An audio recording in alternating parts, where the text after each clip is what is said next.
জানি না তো কী হচ্ছে। আচ্ছা, তো প্রথমত আমাদের কুচবিহার পঞ্চগড় ইউনিভার্সিটি ফিজিক্স ডিপার্টমেন্টে কেউ আছে যারা বুঝতেই পেরেছে না যে এসবিএমসি স্কলারশিপ কীভাবে অ্যাপ্লাই করতে হচ্ছে, মানে রেনুয়াল করতে হচ্ছে বা কী ব্যাপার।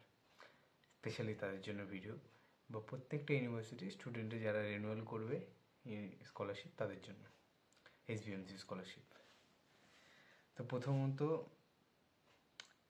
ভাই, আমার এত সুন্দর করে বোঝানোর পরেও যারা এখনও কিছু বুঝিস নেই, তারা একটু কানগুলা খোল, চোখগুলা ড্রপ দে অ্যান্ড ভালো করে দেখ, ঠিক আছে?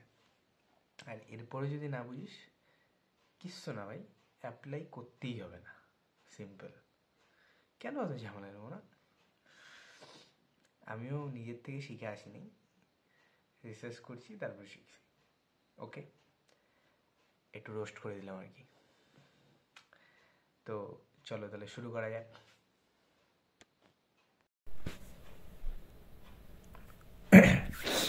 তো প্রথমে আমরা শুরু করি। তো আমরা প্রথমে স্বামীনন্দ যে ওয়েবসাইটটা আছে সেখানে যাব। তা আমি লিখবো SBMC, স্ক্রল করলে দেখবো SBMC 4.2 বলে একটা ওয়েবসাইট আছে, সেখানে যাব। ঠিক আছে, এটা গেলাম, এটাকে ওপেন করলাম। ওপেন করলে এই ওয়েবসাইটটা চলে আসে। এখানে যে অ্যাপ্লিকেন্ট লগ ইন বলে অপশানটা আছে সেখানে যাব। সেখানে গিয়ে আমার ডিটেলস এখানে আগের থেকেই দেওয়া আছে, তো ডিটেলসটা করার পরে লগ ইন করবো। 254836 সিকিউরিটি কোড, এটা correct security code. Correct security code 364897। Okay, log in হয়ে গেছে।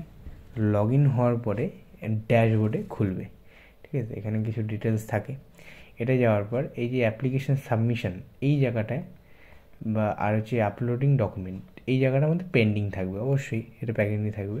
তার আগে আমি যাব অ্যাপ্লিকেন্ট ডিটেলসে, এখানে এডিট রেনুয়াল বলে একটা অপশান থাকবে, এখানে ক্লিক করা হবে। এখানে কিছু ডিটেলস থাকবে, এই ডিটেলস ফিল করার পরে নেম আছে আধার, হচ্ছে তন্ময় দাস, করে সেভ অ্যান্ড কন্টিনিউ করতে হবে। কন্টিনিউ করলে আমরা ওই যে যেখানে আপলোড মানে ডকুমেন্ট আপলোড করতে পারবো সেই অপশানটাতে আসবো, মানে আপলোড স্ক্যান সাপোর্টিং ডকুমেন্ট। এখানে মার্কশিট চাচ্ছে, এই যে মার্কশিট আছে of last qualifying exam, marksheet of the last qualifying exam second sem, আর এটা ফার্স্ট সেম, ঠিক আছে? অ্যাডমিশন রিসিপ্ট হচ্ছে অ্যাডমিশন রিসিপ্ট যদি to for the promotion of next higher class, এই যে থার্ড সেমে ভর্তির সময় যে লাস্ট অ্যাপ্লিকেশন মানে পেমেন্ট ফিস দেওয়া হয়েছে সেটার এখানে কপি আপলোড করতে হবে। এই যে ব্যাপারটা ইউটিলাইজেশন সার্টিফিকেট, সেটা এখানে আপলোড, সেটাও কোথায় পাবো? এই যে প্লিজ ক্লিক হেয়ার, এই যে এখানে ক্লিক করলে যে টু ডাউনলোড দ্য ইউটিলাইজেশন সার্টিফিকেটটা ডাউনলোড হয়ে যাবে। আমার আগের থেকে ডাউনলোড করা ছিল, তো আমি আর একবার খুলে দেখা যাচ্ছি।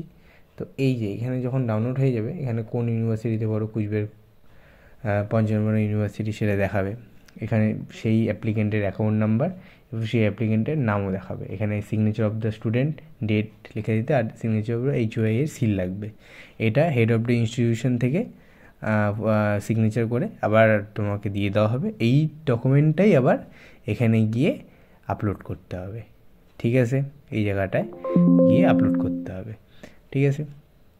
তারপর সেভ অ্যান্ড কন্টিনিউ করলে সাবমিট অপশন ক্লিক হয়ে যাবে। এরপরে যে অ্যাপ্লিকেশনটা আছে ওটা আবার HODর কাছে নিয়ে গিয়ে তোমার ফরওয়ার্ড ভেরিফাই করে আবার ইনস্টিটিউশনে জমা দিতে হবে, ঠিক আছে? এই যে তার মধ্যে এই যে ইউটিলাইজেশনের ব্যাপারটা আছে, এটা এমনি দেবে না, তার জন্য আমাদের চারটে জিনিস মেনটেন করতে হবে। একটা হচ্ছে ওই ইউটিলাইজেশনের জন্য আমি তো ইউটিলাইজেশন সার্টিফিকেটটা তো লেটারটা তো পেয়ে গেলাম, ঠিক আছে? ওটা ওখান থেকে ডাউনলোড করতে হবে, কী করতে হবে সেটা পেয়ে গেলাম। সেটা কোথায় সিগনেচার করতে হবে, কোথায় HOI সিগনেচার, ওটা তো পরে করবে। তার সাথে সাথে ওই ফর্মের সাথে সাথে আমাকে তিনটা জিনিস লাগবে। একটা হচ্ছে ইউটিলাইজেশন বিলস, মানে এই যে ইউটিলাইজেশন লেটারটা আছে, মানে তুমি যে স্কলারশিপটা পেয়েছো সেটা কোথায় কোথায় ইউজ করেছো, কোথায় না করেছো টাকাটা আর কি। তার জন্য একটা সেলফ ডিক্লারেশন ইনস্টিটিউটকে দিতে হবে যে আমি এই জায়গায় এই টাকা খরচ করছি। এমন না যে তোমাকে পুরো টাকাটাই খরচ করছো, কোথাও না করছো ওটা দেখাইতে হবে না। তুমি কিছু হলেও যেটা টাকা খরচ করেছো সেটা তোমাকে দেখাইতে হবে। তার জন্য এই যে ফরম্যাট অফ লেটার আছে একটা, ঠিক আছে।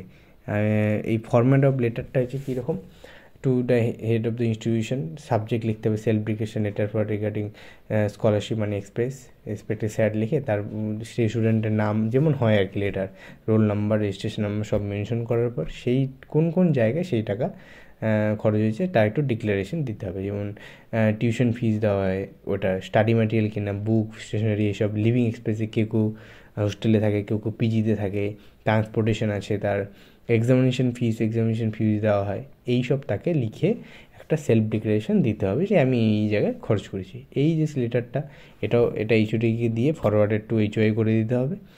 আর সাথে লাগবে বিলগুলো, মানে এই যে যেসব জায়গায় টাকাগুলো খরচ হয়েছে, tuition fee, study material, living expenses, এই সব জায়গায় যে খরচ হয়েছে সেখান থেকে নিশ্চয়ই বিল পাওয়া গেছে। এখন কেউ হয়তো জিজ্ঞেস করতে, আর ট্রান্সপোর্টের তো বিল নাই বা টিকিট নেই, ওসব দরকার নেই। যেগুলো যেগুলো অ্যাটলিস্ট থাকে বা আছে, যেমন টিউশন ফিস, যেমন কলেজের টিউশন ফিস বা ইউনিভার্সিটির টিউশন ফিস যেটাই হোক না, ওটা তো টিউশন ফিস দেওয়া হয়, সেটার তো বিল আছে, সেটা যখন বা কোনো একটা বই কিনেছি তার বিল, কিনেছি তার ল্যাপটপ কিনেছি, কেউ ল্যাপটপ কিনেছে বা হ্যান ত্যান, ওসবের দুই একটা বিল অ্যাটাচ করে দিয়ে এই সাথে ইউটিলাইজেশন মানে সার্টিফিকেটটা সিগনেচার করে এইচওডিকে দিয়ে দিলে, এইচওডি সেটা আবার এইচওআইকে ফরওয়ার্ড করে দিবে, বাস তারপর ওটা সিগনেচার হয়ে আবার তোমার কাছে চলে আসবে, সেইটা ওয়েবসাইটে আপলোড করে দিলেই ব্যাস, তারপরে সেভ অ্যান্ড কন্টিনিউ করলে কাজ শেষ। এরপরে যদি কেউ বুঝে না থাকো তাহলে ভাই আমার কিছু করার দরকার নেই, জাস্ট তোমরা কী করবে, অ্যাপ্লিকেশনটা করারই দরকার নেই, টাকা নেওয়ারই দরকার নেই, কী আছে এত ঝামেলা কেন করতে যাবো না। তো ভিডিওটা এই অবধিই ছিল, যদি ভালো লাগে থাকে তবে সাবস্ক্রাইব ঠোকো, আর যদি লাইক না করিস রে তো কিছু বলবো না। চলো টাটা।